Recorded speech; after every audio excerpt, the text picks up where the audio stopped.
This is a new and strange environment at first, suddenly finding yourself in orbit.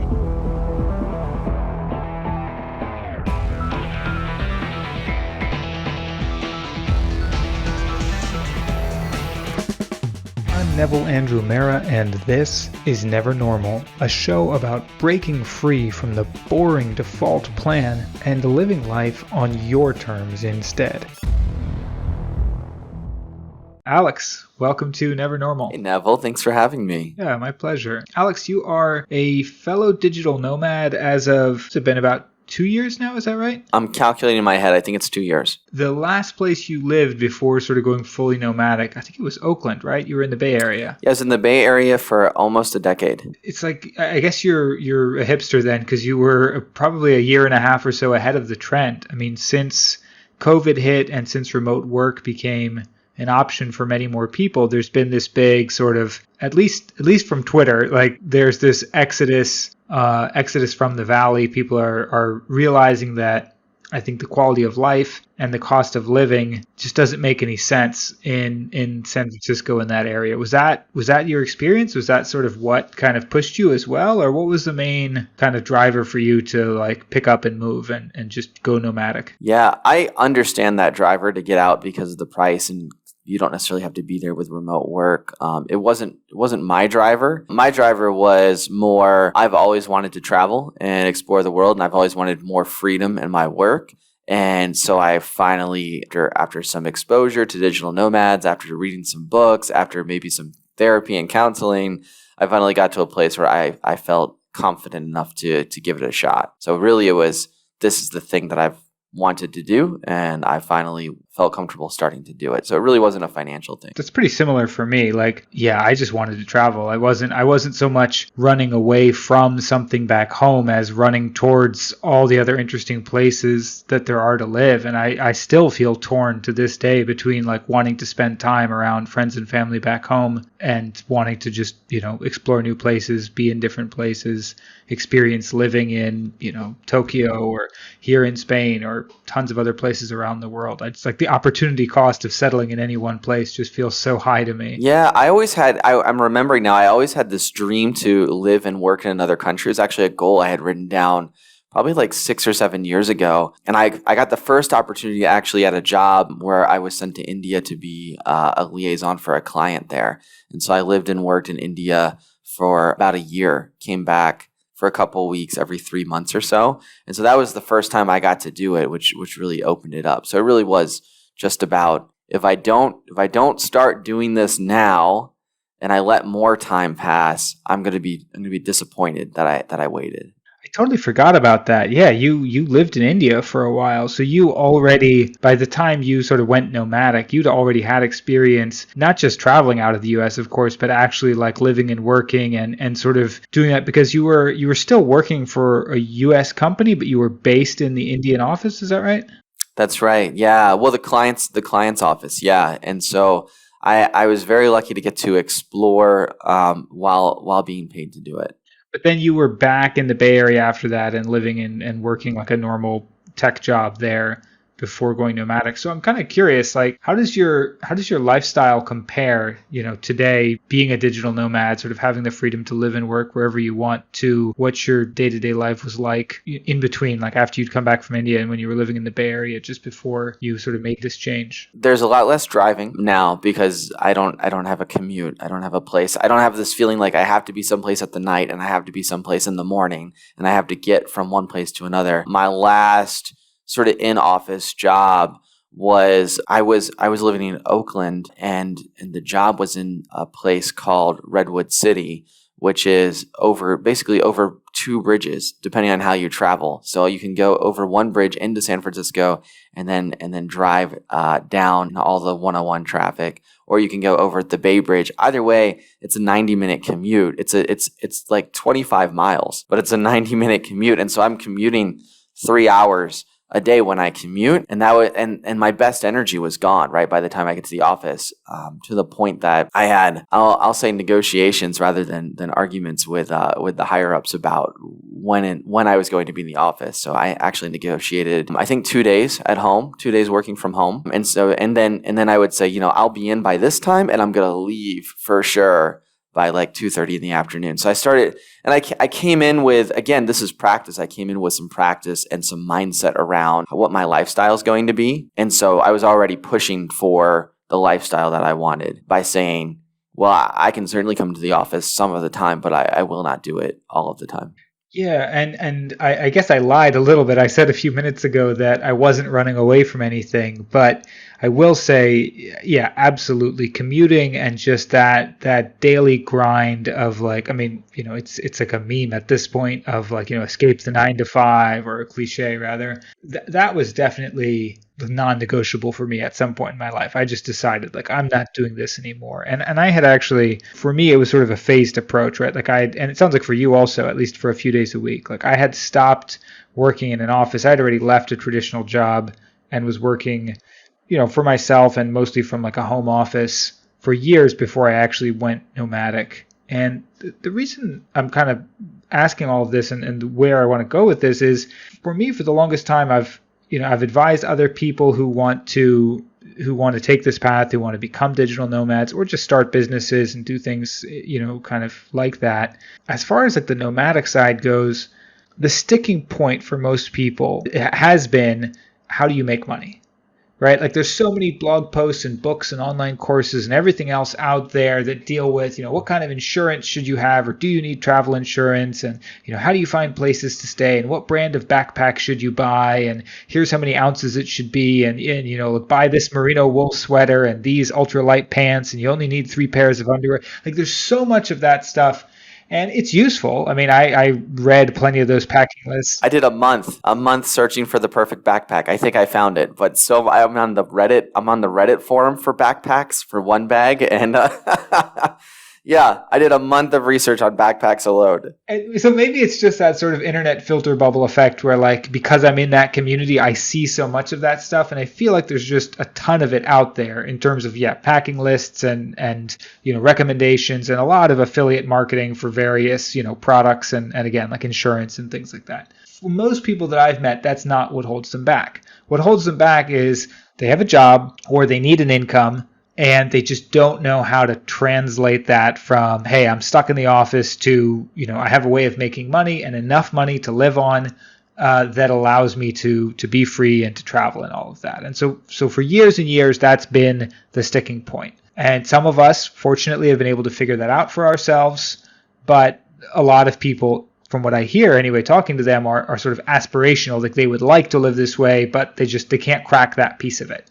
And all of a sudden, the pandemic hits, and now we have millions and millions of people in the US and around the world who are suddenly able to work from wherever, right? Like businesses kind of forced to allow employees to work remotely. And so far that, travel's mostly closed, although we're going to talk about that. That's meant just sort of working from home and not actually taking their work on the road. But I suspect, and I want to hand this back over to you in a moment, but I suspect many of those people, once the world gets sort of back to, we'll say, more normal, many of those people will have the ability to then continue doing those jobs remotely, and some of them will take those jobs on the road, if not become fully nomadic. I think it might be normal for a family to say, instead of just going on vacation for a week or two, say like a wealthy family with 2 working parents might say, hey, let's go to Italy for 3 months this summer and just, we'll rent an Airbnb, we'll stay there. Mom and dad will kind of alternate their schedules to take turns working and being with the kids. Like I could totally see that being a new normal for some families. I mean, you've gone through this transition fairly recently. What do you think? Are the people who are digital nomads now, is that sort of the market for digital nomads, or do you sort of agree with that kind of hypothesis that remote work was what's holding people back, and now that people can work remotely, we're going to see a big wave once travel opens up? I've been asked this question before, and I was asked in last March, so almost a year ago, when all this was starting up. like a lot more, like a big wave. And I honestly think the answer is no, because I don't think that's all that's holding people back. I think this trend, and we're seeing it in the housing market, and this is what I said. I wish I knew how to make money off of this kind of stuff because I had the answer. I said, I think there are a lot of people who are sitting in these big city meccas who are there for the work, for the jobs that make money. And they're really wishing that they could go buy a house and a white picket fence and be in the suburbs and be in a place where they can park their car like they cannot in the city, where they can have a backyard like they cannot in the city, where there are children and elderly and community and all this stuff, which isn't really in a lot of the cities, the Mecca cities. But if you go back to your home in the suburbs, there aren't any jobs to pay for the house. And so like a generation before us, you could do both. You could work perhaps on the factory floor, whatever the local, in the local jobs, and you could pay for a mortgage. And now you can't do both of those things. It feels like you have to choose to go to the city mecca and get the job that pays, or stay and somehow scrimp and save for the house. You can't do both. But suddenly you can. Suddenly with remote work, these people who are in the mecca for the jobs can keep the jobs and go to the place where it's more fun. And so I think not more fun, but more what people imagine themselves doing while raising a family in their 30s and 40s. I think the image that a lot of people, and I say this as a person out in the world being social and someone who dates other people and someone, when I talk to people about what they really want, they describe not often traveling around the world forever and ever. They often describe settling into this kind of idyllic life. And so I think now there's an opportunity for people to give that a shot. So yeah, I think this does, for people who have been dreaming about it, like you were, like I was, it's become a lot easier. You can go do it if you're one of the people who dreams about it. But I don't think it's a normal thing to want that. I mean, yeah, to go see the world for a couple of weeks, or for maybe 6 months, or how they in Europe they take that skip year before college and they go backpacking through Europe as a young person. Yeah, I think people want to do that, but I honestly don't think the majority of people want to make this a lifestyle. I do. You do. A lot of people that we talk to in our community, but I keep being reminded again and again that I'm often in this little subculture. The show's called Never Normal, so you're not far off, right? Yeah. Yeah, and that is kind of the counterpoint to exactly what I said, right? Is that those people who are willing to live this way, it's already pretty unorthodox, and like, so like if you can't crack the how to make money while living this way, maybe you just don't really want to live this way, right? Like so and I'm sort of two minds. I can see both points. I think making something easier and more accessible will encourage more people, but I think there's also something in between backpacker hopping between different cities in Southeast Asia every few days, and I bought a house in such and such suburb and I just plant myself there for the rest of my life, as maybe our parents' generation kind of was expected to do, and they also had one job for many years. I could see people doing, this is basically the plan I'm on, short stints in places. It almost seems kind of like the natural evolution. I don't want to speak for the entire community, but of a lot of the nomads I've known, they go from that kind of like, itchy wanderlust. I want to be in Tokyo. I want to go to Dubai. I want to see, Turkey sounds cool. Hey, my friends are all going to South America next month. Like, I'm going to tag along. And then you go, I'm so tired. After about 6 months, I'm so tired. You have this like bucket list for the first few months or years that you follow, and then you're like, okay, I want to have a gym that I go to and it's the same one, and I know where the squat rack is, and I want to have a consistent whatever friend. And I see that nice lady at the bodega. And I've been here in Medellin, Colombia for 4-ish months now, since October. And I'm looking into, I'm working on getting a visa right now to learn Spanish and stay in the country so I don't have to hop out now. And I get more than 6 months this year. I'm planning to stay as much as I can in 2021. That's the plan right now. And a big part of that, and I think you're trying to give me the segue here, is I think that people, when they're sitting in their original homes and they're doing their work, and you can't imagine, it's hard to imagine the life that you'll have while you're traveling around. And so if you're trying to imagine what's the replacement life look like, can you see yourself? Well, I can see myself working remotely or in the office, because a lot of what I do, it's on Slack, or it's a phone call, or it's type some things, watch the project management boards, do that kind of stuff. So I can imagine how that part of my day will be replaced. That 6 to 10 hours, depending on how we're working. I can envision that because it looks kind of the same. I'm sitting at a desk-like surface with my laptop and doing laptop things. So done. That's easy. But what happens outside of that workspace when I'm not sleeping and not eating breakfast? It's social. It's social. It's being out among people. And I know how social works where I am. I know how community works. If I'm living close to my family, I go see my family. If I'm living close to my friends or my church community or whatever it is, it's a social thing and there's consistency to it. And I can't imagine how to replace that. So that other bit, right? That other 6 to 8 hours in a day, that weekend activity, what replaces that? And so I think community comes into that.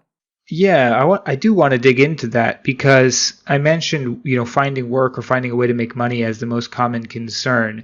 I think that is the thing that holds people back, as I said. However, among people who actually do figure that out and go nomadic, the most common thing that I hear from them is exactly what you're getting at. And also, probably the most common question I get from people who are the most common questions are usually like, what's your favorite country or something along those lines.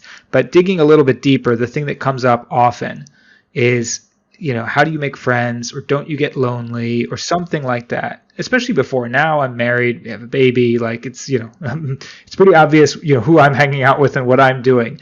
But when you're a single guy, especially traveling, or a single girl traveling, it comes up often. You sort of leave this friend group and family group back home and you go travel for a while and you're not seeing any of them. So the natural question is like, oh, you must get, if you're changing cities often, like and you're traveling by yourself, you must get lonely. I actually even wrote I can link to it in the show notes. I wrote a blog post about how to make friends and meet people on the road because this question came up so many times. But this is really where I want to talk more about what you do, because my version of this, it's not transactional exactly, but it's basically just tactics. It's like you can go to couch surfing meetups, like you can use this app, you can go hang out at like a hostel, you can find local events. Like there's basically some kind of like simple tactics that work whether you're at home or you're on the road. It's just like, if you know 0 people in this city, here's how you can meet a few of them. That's not exactly a community. And watching you over the years, I've seen you create communities on the road as you go, in different places, in groups that we've been in. And so I'd love to, just dig more into that. Like, how do you create communities wherever you go? And you know what? It's out of desperation. and I'll share something that's super dramatic. I used to date someone from Kenya who's in the U.S. For a long time. And what I found out was that when you're from another country and you're in this country, those people are constantly surrounded by the people from their own country. So when I was in that, I'd meet a bunch of Kenyans, and if they were back in Kenya, they might not be friends, but they're friends here because they kind of have to be, and they check in on each other. And this happens with a lot of communities who come into a foreign land. And I remember asking about this, or maybe overhearing a conversation, and what I overheard was, if I die in my apartment, no one will know. Which is just like, I know, it's like taking it like to a super, but the thing is, like, I honestly, because I travel by myself here and there, I've had moments where I was like, if I like slipped in this shower and like cracked my elbow or something, no one, and like couldn't get up for a while, like no one could help me. No one knows I'm here. That first like few days, it can feel so lonely. It's like literally like if something happens to me, that not my family won't find out about it. Like, I don't know. I have that at the back of my mind sometimes. We're like, oh man, this is actually a really hard thing. And that can be true. I mean, you don't have to be a digital nomad to experience that. You can experience that just moving to a new city, which is what we do again and again and again. But that's not my desperation, I guess. My desperation is I like it. I need community and social stuff in my life. Yeah, you're a fellow extrovert.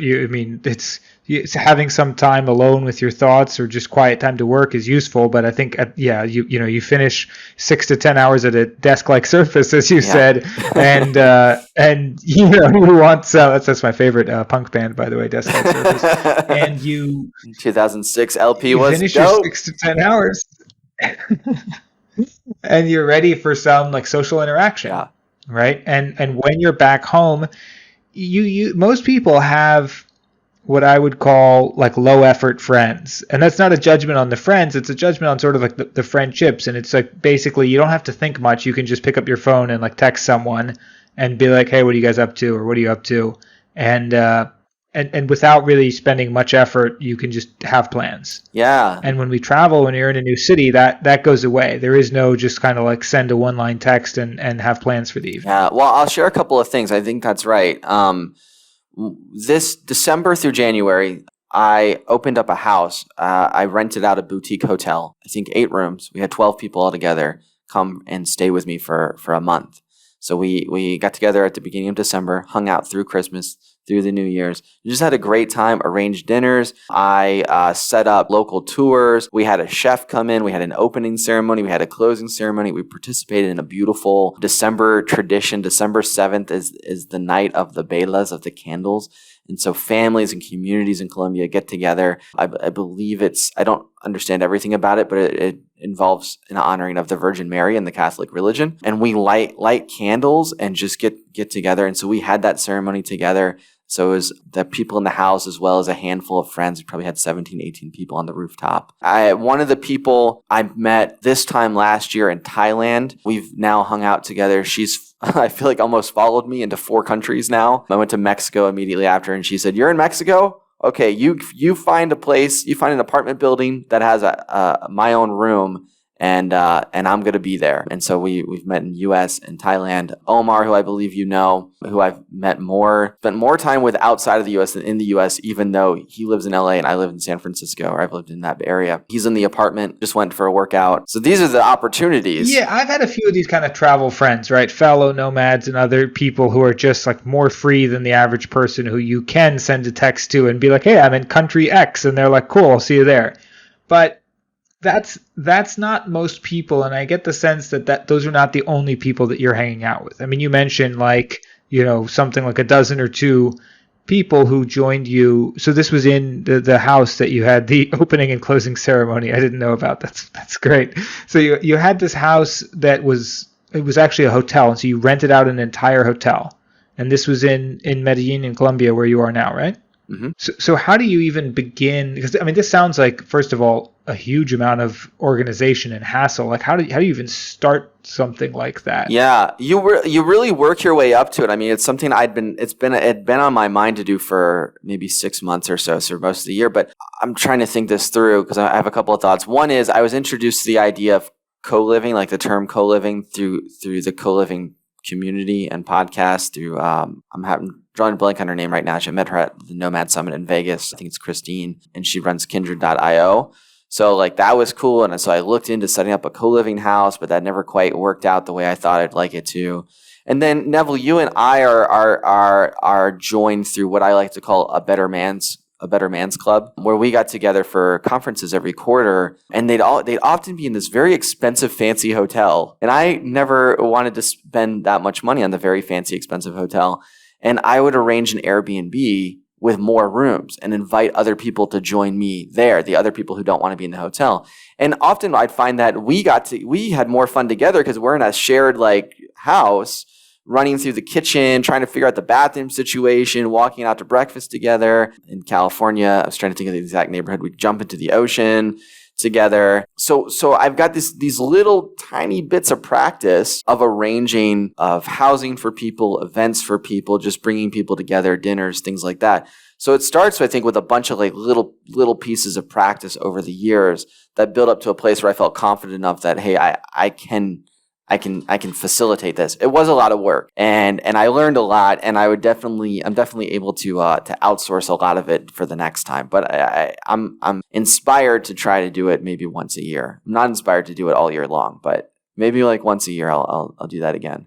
So just putting the pieces together. So a co-living space is, for anyone who doesn't know, basically shared housing of some kind, just like a co-working space. You have a bunch of people who are working for like different companies are all sharing an office space. In this case, co-living, it's not quite a dorm where everybody's just got like a bed in a giant room, but it's also not quite like a regular apartment building where everybody has like a full apartment with their own kitchen. Usually it's like you have a private bedroom and probably a private bathroom and then maybe like a shared kitchen or something like that, a shared living room.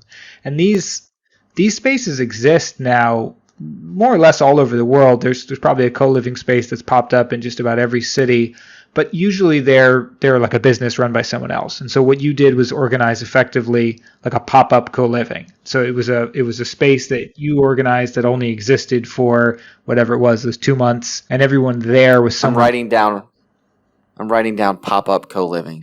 Yeah. that's exactly what it was.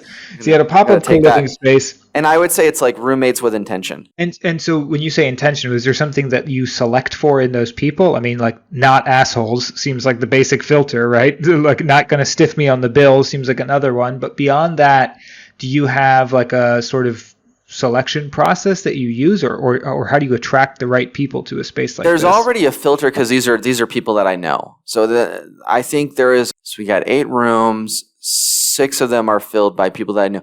In one case, there was a person I had never ever met before, but he was very highly recommended by someone I trust a lot in a community that I'm a part of. And so we're mutually we're part of a community, the both of us, but we hadn't met before. We didn't know each other. When we didn't even talk on the phone, I think we texted to do some logistics. So that was with a lot of faith and trust there. And then another person I had only met through Zoom for like 45 minutes through another network that I'm a part of. And we just talked and hit it off. And she was coming down this way anyway. And that just worked out logistically.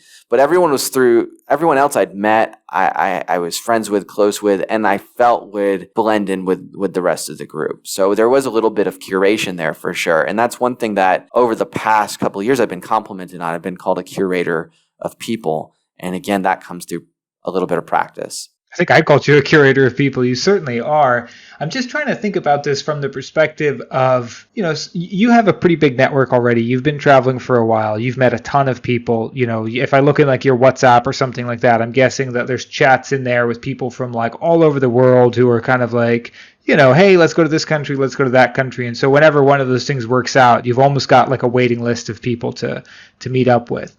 For someone who's not quite that advanced of like a social connector yet, right? They're maybe a few years earlier in that process. You mentioned one thing that you've done, which is another version of the same pop-up co-living, but organizing that around a conference, which is actually, I think, how Airbnb got started, by the way. Like there was a shortage of affordable rooms. And so they like quickly spun up a website where like you could rent literally an airbed on someone's floor. That was the initial idea, airbed and breakfast, to be able to attend that conference. And so what you've done for various conferences and like events is organize like an Airbnb the house already exists. You're just renting it, finding a suitable house that has, 4 bedrooms or something, and then texting the list of other people that who are attending and being like, hey, spend less money than you would on a hotel and come join me in this place and we'll all hang out and it'll be fun. And I think as anyone who's been to a conference knows, as you said, usually the most value you get out of these conferences is actually like the hours that you spend with the people outside of like the lectures and the organized activities and just grabbing a drink afterwards or going for a run or whatever it is and actually getting to spend some more kind of intimate time just chatting without an agenda. Yeah. Well, let's talk about conference takeover. All right. Because that sounds interesting. That's become, I just made up that phrase a second ago, but that's become my big strategy. And I'll say a couple of things about that. So a long time ago when I was in the offices, I read Keith Ferrazzi's Never Eat Alone, which is a book about networking and business and stuff like that. And it's a good book, and there are a lot of great things about it. There's one chapter I've read again and again, which is the guerrilla marketing the guerrilla conference chapter, I think it's called. Guerrilla, like guerrilla, like warrior, kind of. Anyway, so there's a strategy there for getting in touch with people that you wouldn't otherwise get in touch with at the conference. A lot of people show up to a conference and they go, and we're talking like, say, a professional conference. They go to the sessions and then they go to the things and you sit at the lecture and then you go home. And that's all they do. And so they get a PD day, they get a professional development day from the office, they get their lunch paid for, and they get their parking comped, and they sit at some tables, and that's what they do for the day. It's just a way out of the office. And it's, I'd say, mostly ineffective because the reason for a conference is the conferencing. It's not the lectures, it's not the sessions, it's the being among your peers and networking. So if you're just there for the lectures, you're getting like 32.5% of the value. And so this, and I'll share some things that I came up with, but this book, this chapter it gave me some ideas around meeting up with people. And so practicing that in my professional life, I started like playing with that as I went to conferences I go to for fun. So the first thing is that if I can do it, this is a time when it's not so available, but if I can do it, I start any trip with a conference. So if I'm planning to be somewhere for a month, I'll look for whatever conference is going on and I'll volunteer if I can, or attend for the first couple of days. So I did that in Medellin. I went to the biggest UX, user experience design conference in Latin America, and I volunteered. I didn't speak Spanish really at the time, so I thought that first few hours was really overwhelming. Yeah, and then I found the people who speak English and who want to speak English and who I can speak, who are comfortable speaking broken Spanish with me. And the last night of that conference, I was at a table that I had arranged at a dinner with 14-ish people, 2 bottles of aguardiente, the local liquor, and three of the conference speakers. And so that started, Friday morning with me just going, this was a mistake. I don't know how to talk to anybody. And Sunday night, being at a table of 14 people and sharing liquor and stories and toast. And I've texted some of those people recently. I was looking for some talent for a graphic designer, and someone was able to hook me up with a graphic designer. And that was a year and a half ago, I think. So schedule the conference, and then I start scheduling little things around the conference. So like, okay, what's cool in this area? This dinner spot is really famous because there's a beautiful view of the city, or they do this one cocktail, or they do this one thing. Okay, I've got that in my head for a day from now. Now, as I meet people, I go, oh, you're pretty cool. Have you heard about this spot? A couple of us are going to dinner, which in the first time isn't true, but by the third time it is. A couple of us are going to dinner by this spot it's famous for. I've been on the other end of one of those invitations, and I've been to a few of those famous Alex dinners. And it's so funny because it seems like this giant intimidating thing, especially again for someone who isn't necessarily quite as extroverted as you are, or who just doesn't have a lot of practice doing this. Organize a dinner for 14 people around a conference sounds intimidating, but actually having watched you do this, it's exactly what you just said. Look, all of us can check Yelp or Google or whatever and figure out a restaurant. That's not the hard part, right? But just approaching people and you're having conversations anyway. And so instead of leaving those conversations, either at the event or around the event empty-handed, so to speak, it's just finishing with a small ask. It's almost like a call to action on a website. You're giving them something to say yes to, and you're just saying yeah, hey, a bunch of us are having dinner at such and such place tomorrow. It's very low pressure. And that's such a simple thing to say, but just most people don't do that. They'll just wait for the invitation from somebody else. And everyone who gets that invitation, I think most people say yes, they're all sort of relieved, because otherwise, especially if they're traveling and they're just there for a conference, they have no plans. And so you've given them, it's a gift. You've given them something to say yes to that now they can be like, oh, cool, now I have plans. I don't have to make them myself. And even if they say no, they like that they've been asked, invited. They remember you for that. And I don't invite just everybody. I don't say, oh, come on over. I go, oh, this person, I would genuinely be interested in knowing this person better. Some of the people that I know might like to meet them.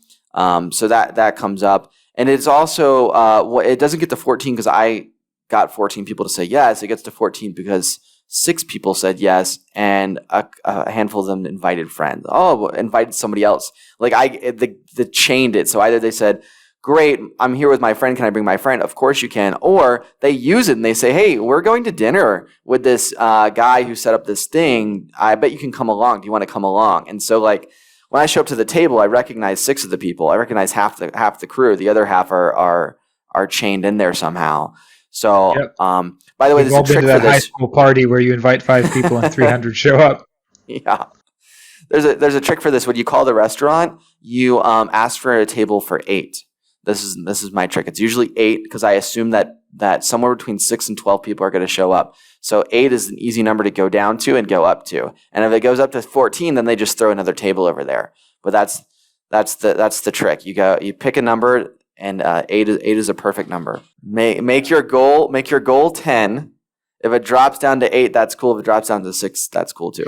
So I feel like I know there's a lot on the conference side that we could dig into, and there's more that I'm excited to hear about. But I feel like I would be remiss, and anyone listening would be getting to the point where, like, they're sort of wondering, did we record this a couple of years ago? Because, it's February 2nd, 2021. We're just about a year into this pandemic. Where I am in Spain now, restaurants and bars are like totally closed for indoor dining and outdoor. Actually, as of the last couple of weeks, it's only takeaway.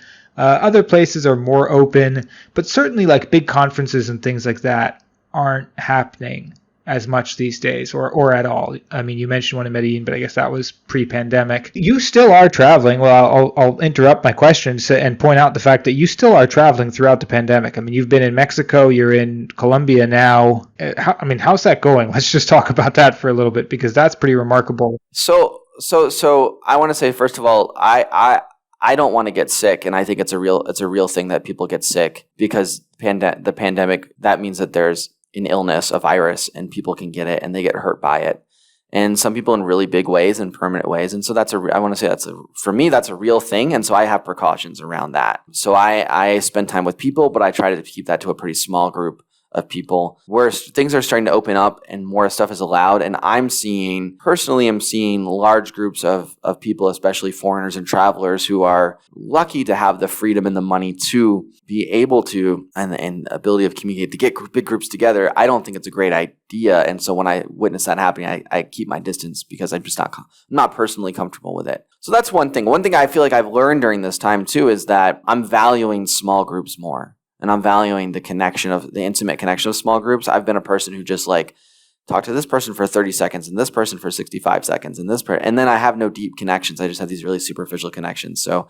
So for a couple of reasons, I've moved to much smaller grouping. So that's one thing to say. I'm more of a curator of online communities now, even if they're local online communities. So one is I'm a regular attendee of a writers group that gets together on Zoom like for 3 to 5 hours a day, and they're all in their homes and they're just working on their projects, whether it's writing or whatever. We do kind of a Pomodoro technique. So we'll work for about 45 minutes and then take a 10-minute break to discuss what we worked, what we're going to work on, and then just chit chat, talk about the weather, the news, whatever gossip we have in our little group of 8 or 9 people. And so that's one thing. And I've actually been a sporadic member. These guys most of them are on every single day together for 5 hours. And over the course of the last year, they've built a heck of a community virtually. So you're virtual co-working. So you join like a Zoom session, and then I use Pomodoros too.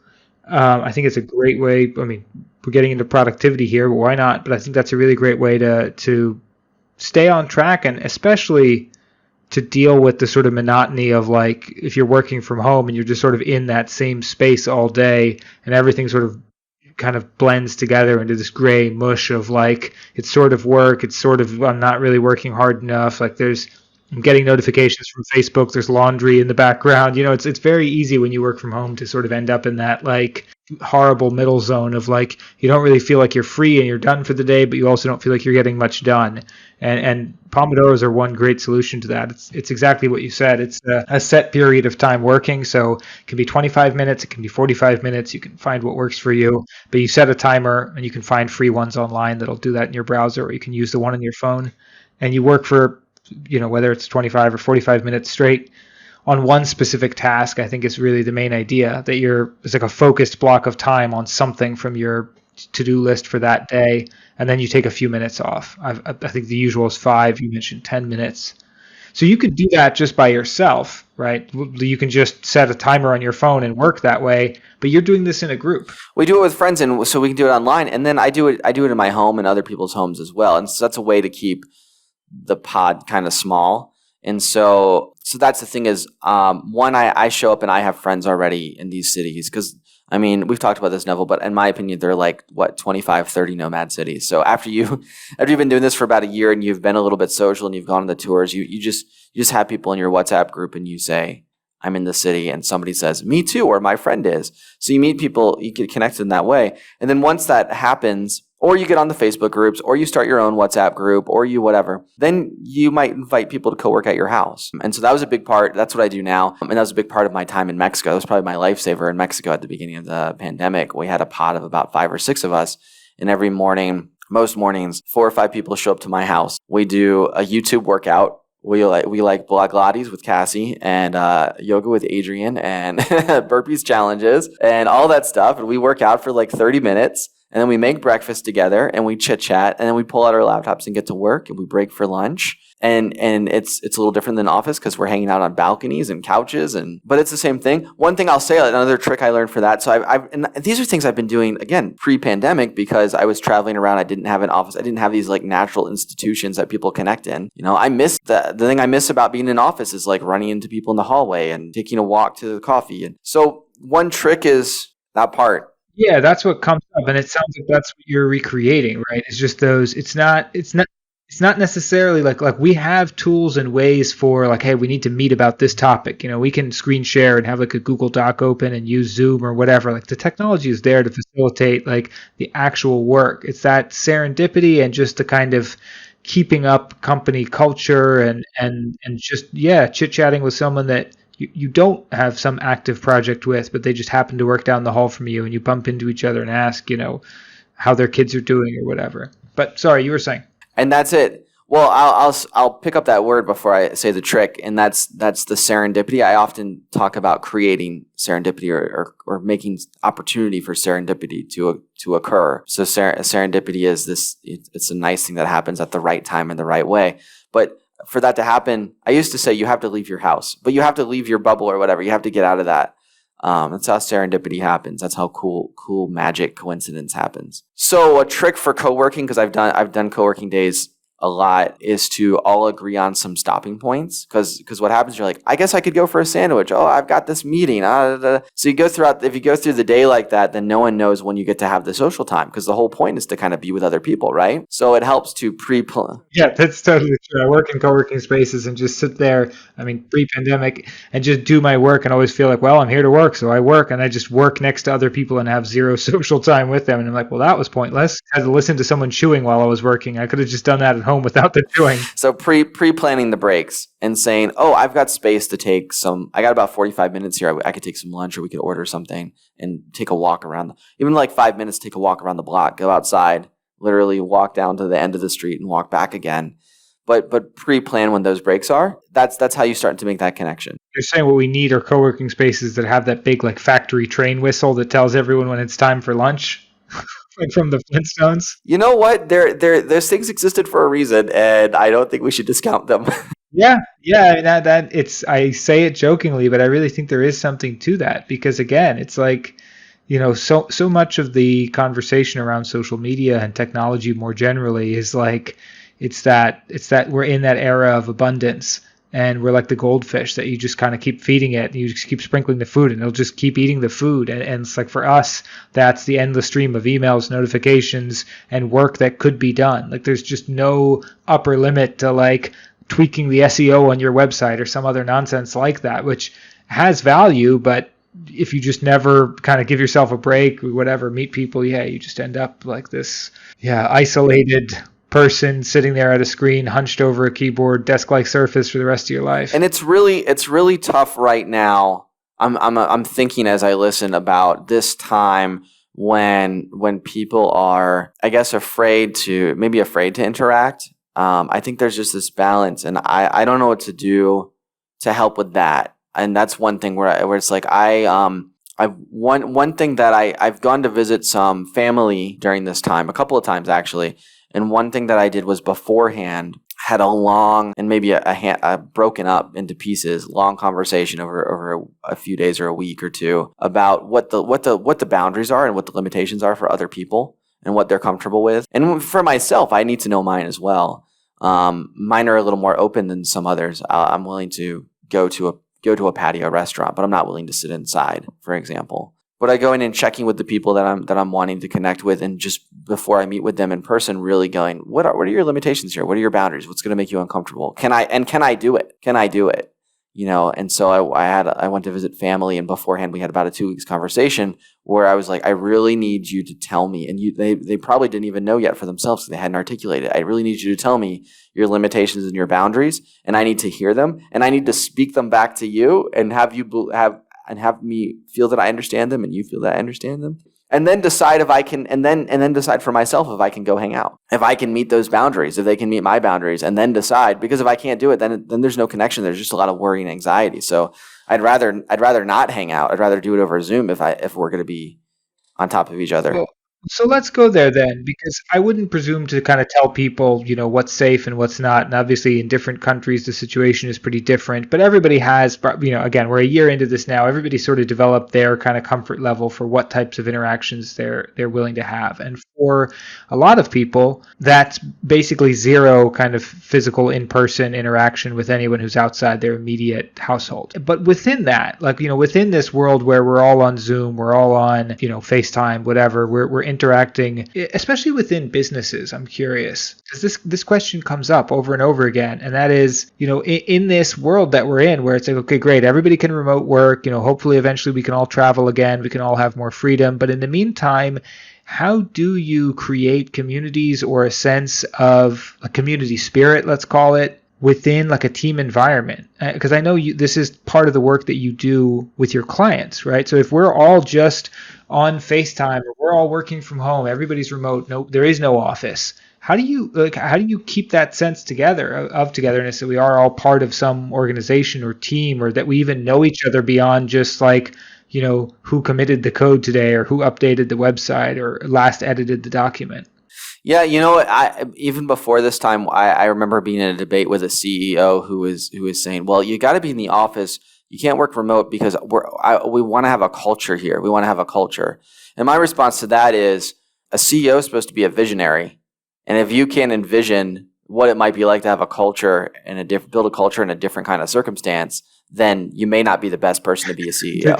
Did you just say that or think that? I said half of it. I would have loved to have seen their reaction. You might not be the best person to run this company, seeing as you have a total lack of vision. It's just so not. Let's switch to your vision then, because again, we have these tools to work remotely. Like I've had this conversation many times where I'm like, yeah, you can get the job done remotely. Just because someone's not in the office doesn't mean they're not working. Like, you can measure productivity not in terms of hours spent at a chair or in a chair, but rather based on these milestones. And like, we all know now all the tools that are out there and how to do the work. But how do you do the other side? How do you have that sense of community? I mean, some of it's just the standard, like try to understand people, ask people about their lives and listen and remember and repeat it back to them and share things that remind you of them, things like that. Like really, really stuff that's never ever changed. One really cool thing, I worked with a company called Oso VR, and they create virtual reality learning experiences for surgeons. And every Friday they get on their headsets and they play virtual reality games with each other for a couple hours. And partly to kind of play and understand what they're building better, but also partly to play with each other, to have fun and get to know each other and be in competition. And so that's a cool way. I think sometimes this stuff feels a little bit forced, where it's like, and it's trivia night on Friday night, like office parties often do. But I think co-working is another great way. So one thing I've done with companies is we'll set up a similar sized length of time, 90-ish minutes of co-working. So it's just open office hours. Get on Zoom, put on your cameras, work on whatever you're working on, but we're just hanging out in the same. We just are all working in the same virtual place at the same time. So it's I like that a lot. And then every now and then someone pipes up and goes, "Hey, I got a question about this thing," the same way they might shout out in an office. And then people get into a conversation and then they stop, and it's just a little bit of that. So that's a really simple one. As you're describing that, I can picture, a few people that I know who would benefit from something like that. Like they feel pretty lonely, just kind of being stuck at home and just sitting on the other end of a computer with no one really there. And I can think of a few people I know who would absolutely hate that, and who would be like, the entire reason I wanted to get out of an office was to not be like sitting in a cubicle farm where I need to hear what everybody else is thinking and doing. Like, I just want focused, deep work with no distractions. And I suppose that's part of the answer too, right? Is just creating these types of things and inviting people to them, but recognizing that, what works for someone. Like, someone might love that office trivia night. Like, hey, it's after hours, I've finished my work. It's fun to just have a chance to hang out with colleagues and not talk about work. And other people will be like, that's the last thing I want to do. I already have my friends and family. I just work with you people, and then I just want to go off and do, be me after hours. I don't want to go to the happy hour or whatever. I guess I have mixed feelings about that, because I think on the one hand, you're absolutely right, and it's different courses for different horses, as my dad says. And I think if we asked or tried to like think more about what would be fun for the personalities that are on our team, I think that would make these kind of things more successful also. I think we can give people room to opt out.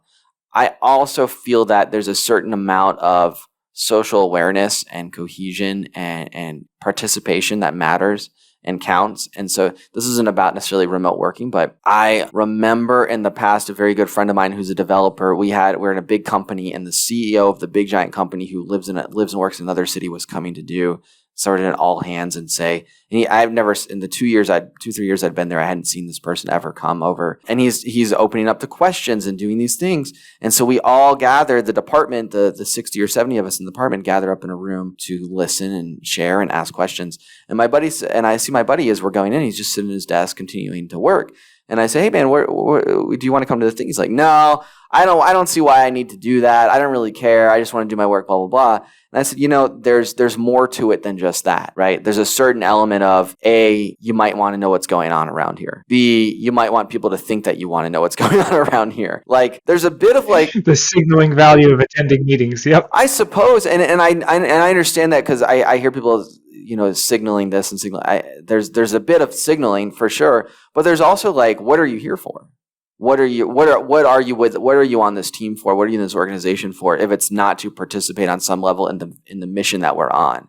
And so when the person who sets kind of the mission comes and gives of in this case I think 15,000 person organization, comes and hangs out with 60 people, and gives them some intimate time.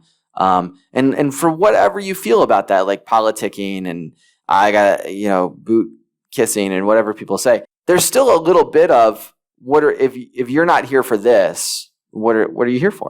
What are you here for? And so if I'm running an organization, and what I do is work with CEOs and work with the leaders of startups, we're building teams, and we're building teams of people who are both talented enough, good enough to do the work, but also interested enough to be here, whether it's on this project that we're doing or with this group of people that we're doing it with. And maybe, this whole call we've been talking about me and how social and extrovert I am. Maybe I have this big lens, a big biased lens on that, and this is coming from a social bias. But that's my bias, and I think there's importance to it. I think you're right, and I think there's even an element of like skill stacking or something there, which comes up so often in these conversations. But this idea that like it's really, really, really hard to be like the best React Native developer in the world, or even in the top 100 or top 1,000 or whatever of like just a hard skill set. But you could be a really good React Native developer and be the one who goes the extra mile and shows that they're really, really interested in the mission of the company. And that's probably, a much easier way sort of at the margin to stand out and get hired in an organization. I mean, you're talking about building teams. Or just enough. I mean, honestly, if I take all my interviewing, all my team building down to like just two things, it's just this. Can you demonstrate that you can do the work that I need done? Can you demonstrate that you can do that work with my team? That's it. That's all I need to know. Everyone with their fancy interview questions. Oh, well, tell me about a time when you did this. What is how organized is your closet? All this stuff. I don't care about any of it. Show me some work, or I'll give you some that looks like the work I'm going to assign you, and show me you can do that work with the team that I have here, and that's it.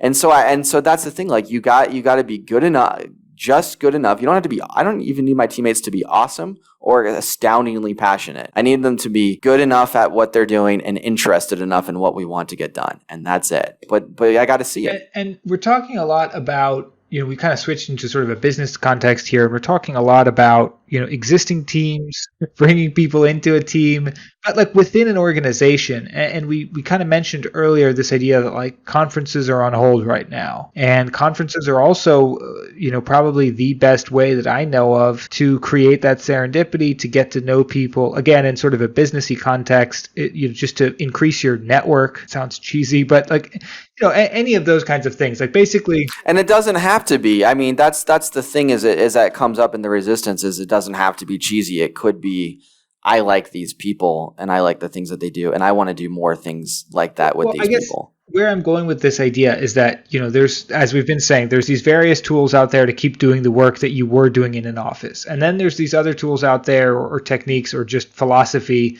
around kind of like having a bit of team spirit and all that. And I'm thinking in my head, well, what about the person who wants to change jobs, who isn't on a team, who just graduated, who's looking to break in? If you don't already have that network, you're not sort of maintaining, but you're trying to build. And you're doing that in an environment in the world right now where, as I said, for a year, we haven't really had the opportunity to go to those places, to meet those people, to have those connections, to invite them to the 14-person dinner. And we don't know when that's coming back. One point of difference you and I have is that I love Twitter. I hate LinkedIn. And I don't hate the company. It's not like some vendetta or anything like that. It's just like I log into LinkedIn and I've got like 16 message requests and like connection invitations from people with, I'm pretty sure they're fake names, because like the message will be from like Steve Johnson, but like I'll read it and it'll just read as like, hello, you would like new database for the website. I can help. Great, Steve. And I'm like, okay. And I've just got like 300 of those. And I don't see any value in it. Like I just have a feeling that the only time people log into LinkedIn is either when they're looking for a job or when they're trying to sell something. Someone said recently, I think on Twitter, that it's like those Chamber of Commerce business events that you go to, and it's just there's zero decision makers in the room. Everybody is just there selling to everybody else. And if anyone listening is like a member of the Chamber of Commerce, I'm sorry. I will leave it there and turn it to you and say, like, you don't have the same opinion from what I understand. You get value out of LinkedIn. So let's put all that together. How the hell do you use LinkedIn to go beyond your current network and either meet people or find new opportunities, or what's the strategy? I don't know that I do. I use LinkedIn because I've got 5,000 connections on LinkedIn and I've got 100 connections on Instagram. So that's a big part of it. I have had people come to me through LinkedIn and ask me to work with them.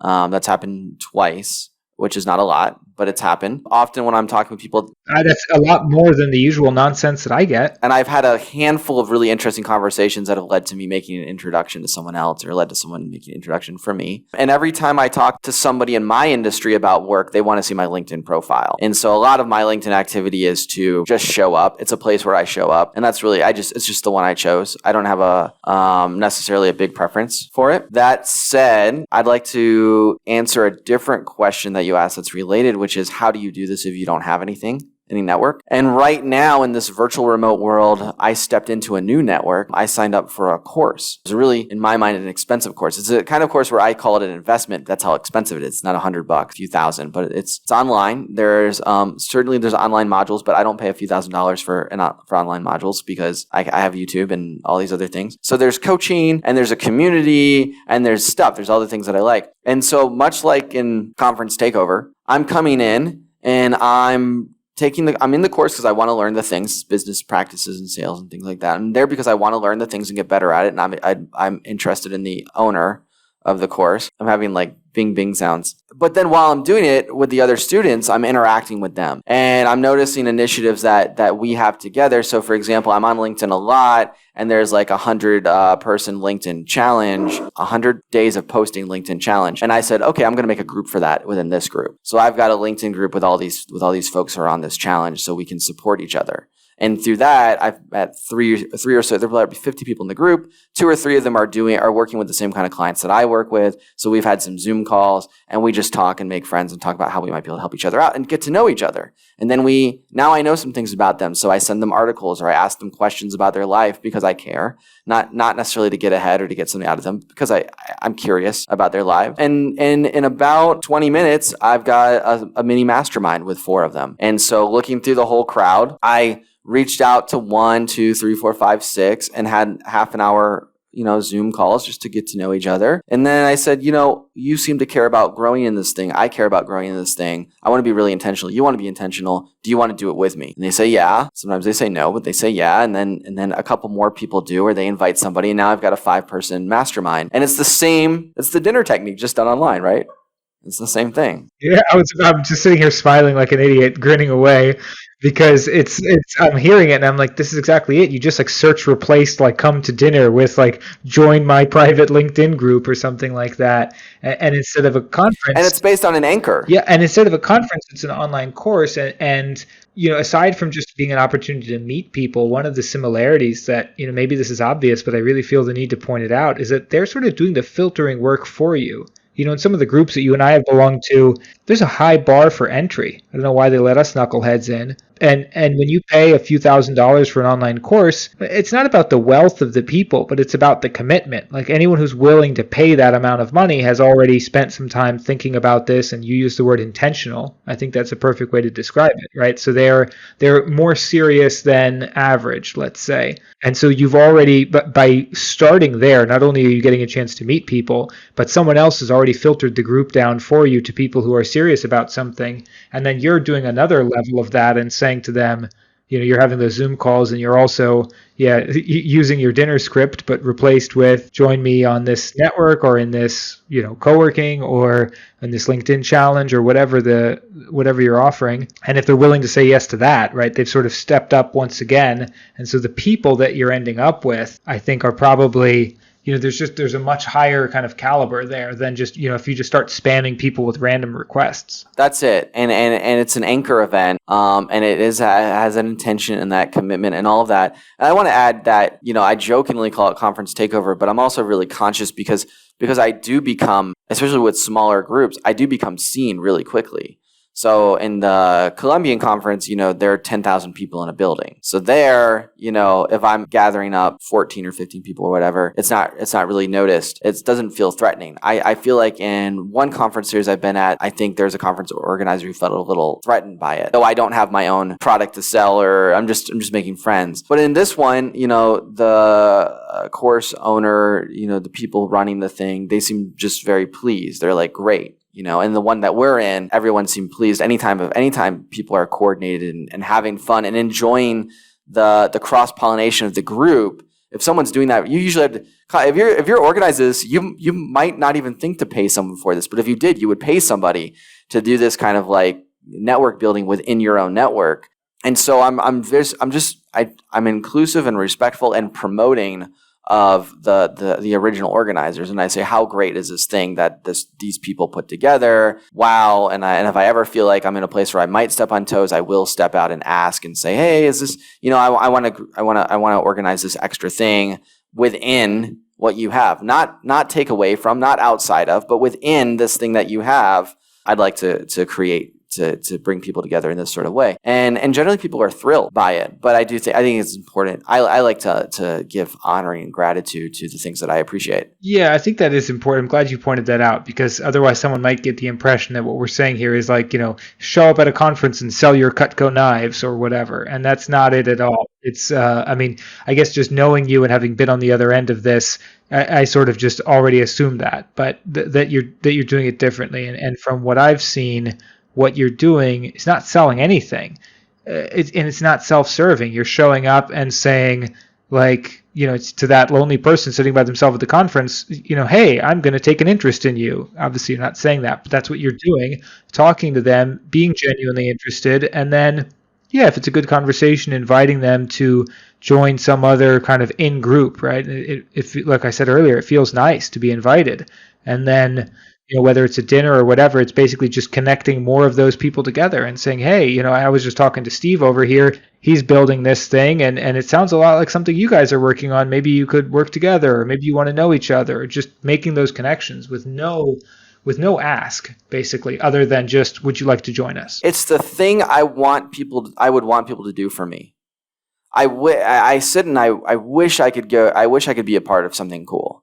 I wish a group of people would invite me to do something fun. I wish I could do something fun with a group of people, go to dinner, be asked to collaborate, mastermind with people. I just want that. I want that in my life. And it doesn't just show, for me, it's not just showing up sometimes, but usually it's not just showing up. So it's not showing, and that's true for most people, right? It's not just showing up. So I got to create it. I got to try to create it. And so that's all I'm doing is saying, what would I love to do? What would I love to get out of this experience? Connections with other people, a fun time. And so I just try to create that. And that's it. That's all it is. And the logistics of it are, what is it that I'd want to do? How can I schedule it? How there is a logistic part, like how close is this restaurant to the conference center? The farther it is, the less likely people will go to it. There is a little bit of that, but you learn that. But a big part of it is just, I'm sitting here by myself, or I'm alone in this endeavor of learning. I wish that I wasn't. I'd love to meet more people like me. What if I invited someone to join me in this? I love it. I think that's the perfect place to leave it. Let's leave it there. My last question for you is just, in the spirit of connecting and creating communities, I feel like I obviously have to ask, like, how can people listening or watching this connect to you? What's the best place? Yeah, so I'll say in my professional life, I'm a fractional COO for technology startups.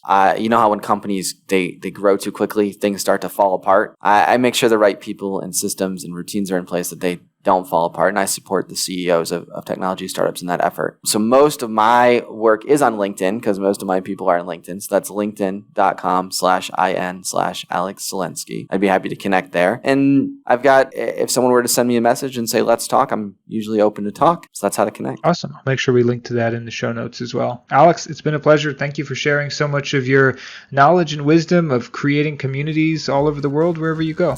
Thanks, Neville. I really enjoyed it. Thanks for inviting me.